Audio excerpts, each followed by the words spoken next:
Көкекке тиіспе. Көкек Сүлейменнің көп қызметіне жарапты.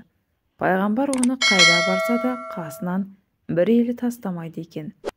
Жорыққа шыққанда көкек әскердің алдында ұшып жүреді. Жапан тұз шөл далада келе жатқанда көкек суы бар жерге қонады екен. Оның арқасында Сүлейменнің әскері шөл азабын тартпапты. Саба патшалығына барып, Белхис ханшаның сұлу дидарын көрген осы көкек екен. Оған Сүлейменнің хатын жеткізіп, арада дәнекер болады. Құстың риясыз қызметіне риза болған Сүлеймен: «Сен менің көктегі қолғанатым болдың. Шөлде де құдықтың көзін табатын қырағы қасиетің бар. Көкейдегі ойды айтқызбай түсінетін зерексің. Елшілік міндетті де адал атқарасың. Кейінгі ұрпақ сенің пайғамбардың сенімді қолғанаты болғаныңды білсін. Саған дән ризамын. Бұдан былай жақсылықтың жаршысы, ізгіліктің есігі бол. Сенің есімің бүгіннен бастап бап болсын. Самғар көгің тарылмасын, басыңнан бақ арылмасын» деп басын сипайды. Содан көкектің төбесіне патшаның тәжіне ұқсайтын айдар өсіп шығыпты делінеді. Осыдан бастап ел-жұрт оны бап, яғни есік, кейін келе бап есік, бәп есік деп атап кетіпті. Көкек көктем мезгілінің келгенін алғаш жеткізетін болғандықтан, оған тиісуге, ұясын бұзуға тыйым салынған. Діни наным бойынша көкек жәннатқа кіретін 10 құстың бірі саналады. Тағы бір аңызда Сүлеймен пайғамбар шатырын құрып, құстармен мәжіліс бастайды. Олар кезектесіп, Тәңірі тағаланың өздеріне қандай қасиет дарытқандарын жарыса айтып отырады. Кезек бәбісекке келеді.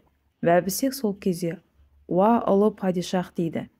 «Мен сізге бір қасиетім жайлы айтып берейін» дейді.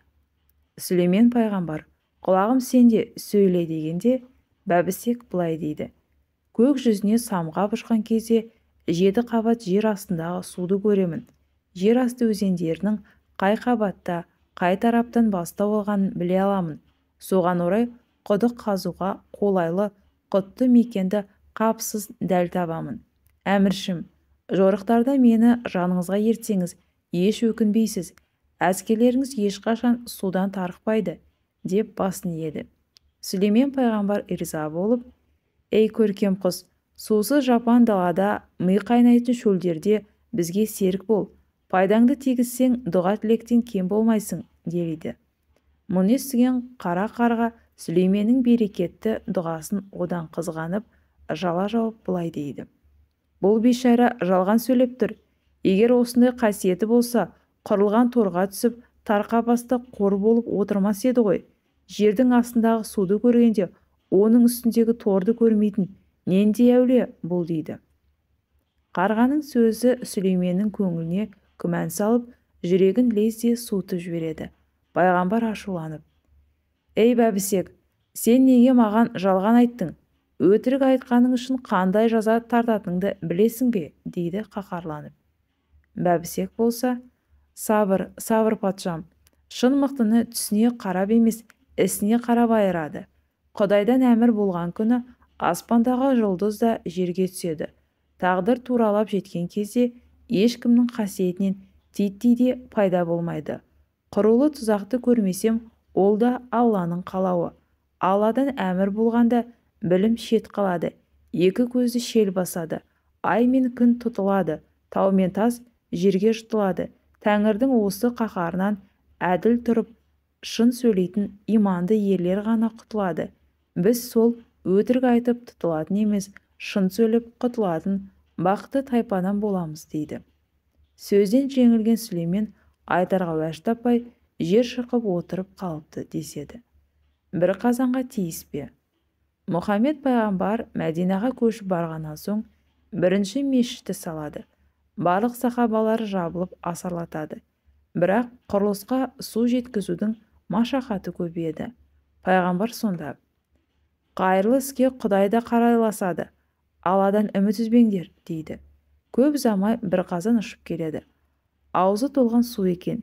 Келген бойда сол суды балшыққа құяды. Лезде тоқтап тұрған жұмысқа жан бітеді. Бір қазан бір сәт дамыл таппайды. Көлден су тасиды. Артынша Қаптаған бір қазандар жұмысқа қызу араласып кетеді. Оның еңбегіне сүйсінген пайғамбар: «Тұрқың шағын болғанмен ұртың қазандай кең құс екенсің. Бізге көмектессең, сені де Тәңір жарылқасын. Үмбеттерім қай жерге қоныстанса, сол жерде өрбіп өніп көбейгін», деп дұға қылады. Сондықтан бір қазан адамдар қайда мекендесе, соған жақын көлдерге ұшып келеді екен. Бір қазан Әзіреті пайғамбарға жәрдемі тигендіктен оны өлтіруге болмайды деген тыйым қалыпты. Аққуды атпа. Тәңірі тағала аққуды ерекше әсем етіп жаратады. Пейіштегі Сальсабиль өзенде сырбаздана жүзгенде, оның сұлулығына барша періште таңдай қағып қарап тұрады екен.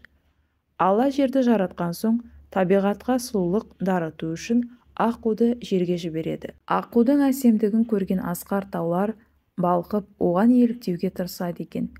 Қарағай қайыңдар оны көргенде мың бұрала билеп, әсем ағаштардың біріне айналыпты. Аққу қай көлде жүрсе, соның жанындағы табиғатта әдемі күйге ене беріпті. Алайда аққудың әсемдігіне ғашық болған періштелер енді аққулы мекендерге үйір болады. Аққуды көрсе, ұлық Алланың жаратылысына таңғалып, тамылжымай тұрады екен. Сол сәтте қара ниет біреу аққуға кесірін тигізсе, барша періште оны қарғайды деседі. Ертеде Ақтангер деген аңшы өмір сүріпті. Ол жастайынан аң аулап күн көреді екен. Бір күні орманда келе жатып, бір көлге тап болады. Көл бетінде жалғыз ұшып жүрген аққуды көреді. Аққуды атпақшы болған Ақтангер мылтығын кезей бергенде, аққуды тамашалауға келген періштелер «Атпа!» деп айқайлайды. Аңшы кім айқайлағанын түсінбейді. Жан-жағына қараса, ешкім жоқ. Қағыс естіген боларым деп тағы оқтала бергенде «Атпа!» деген дауыс шығады. Аңшы бұл жолы да сәл кідіріп тұрады да мылтықтың шүріппесін басып қалады. Сол кезде періштелер оның мылтығын қағып жібереді. Оқ қисық ұшып аққудың аяғына тиген екен. Аққу сұңқылдай ұшып көзден ғайып болады. Содан бастап аңшының өмірі бақытсыздыққа тап болып, өмірден өкініп өткен екен. Көнекөз қариялардың айтуынша, Ақтангер періштелердің наласына ұшырапты. Қазақ арасында аққуды атпа деген тыйым осыдан қалыпты. Құс ұясына тиіспе. Бірде Ұлықпан хакім екі ұлын ертіп көрші ауылға бара жатады. Жолда балалары ағаш басында тұрған құрқылтайдың ұясын көреді. Балалары әкесіне жалынып: «Әке, ұяда балапан бар, оны үйге ала кетейікші, бағып-қағып асыраймыз, жем суын береміз» дейді. Екеуі екі жағынан жамырлап Ұлықпанды көндіруге тырысады. Ұлықпан ұлдарының көңілін қимайды. Ұяны қоржынына салып алады. Үйіне келсе, қоржындағы екі балапан тұншығып қалыпты. Анасы шала жансар күйде жатыр екен. Хакім ақырып өкініпті. Кейін зұлым патша жала жауып, Ұлықпанды екі ұлымен зынданға тастайды. Зынданда хакімнің ұлдары өліп, өзі шала жансар күйде әзер шыққан екен. Хакім ел арасында жүргенде осы оқиғаны ғибрат етіп айтып жүреді. Осыдан бастап құстың ұясына тиіспе, обал болады деген тыйымдар шығыпты. Ел аузында Төле бидің қарлығаштың ұясы үшін өзін қатерге тіккені жайлы аңыз бар. Ертеде жоңғарлар тұтқиылдан лап қойғанда, қам-қарекетсіз отырған жұрт жаба-тармағай қаша жөнеледі. Бір үй көште қалыпты. Қонтайшы үйге кіріп: «Сен неге көште қалдың? Әлде бізден қорықпайсың ба?» дейді. Би молдасын құрып отырған күйі: «Шаңырағыма қарлығаш ұя салып еді. Қарлығаштың балапандары қанаттанып ұшып кеткенше көше алмаймын. Сенен де қорқам, бірақ Құдайдан қаттырақ қорқам. Себебі қарлығаш қасиетті құс, адамның досы. Топан су басқанда Нұх кемесін суға батудан аман алып қалды. Масаның тілін жұлып, жыланды жер қаптырды. Ыбырайымды отқа жаққанда қанатымен су тасқан осы қарлығаш еді. Ғайсаны ағашқа таңғанда да қарлығаш пайғамбарға болысып ұшып жүрді. Жау келді деп үйімді жықсам, қарлығаштың ұясын бұзамын. Құдайдың достарымен дос болған қасиетті құстың алдында күнәһар болар жайым жоқ. жан керек болса кеудемде, бас керек болса еңсемде, керсен алдыңда, кездік қолыңда, білгеніңді істе. О дүниеде қарсы алар Тәңірімнің көзі оң болсын дейді. Қонтайшы сөзден тосылады, биге бата алмай кері қайтады. Нөкерлеріне былай дейді: мынау әулие адам екен, тимеңдер деп жүре береді. Содан бастап Төле би Қарлығаш әулие атаныпты. Оның бұл ісі кейінгі ұрпаққа өнеге үлгі болған екен. Бұлбұлға тиіспе. Намрұт патша Ибраим пайғамбарды отқа өртемекші болады.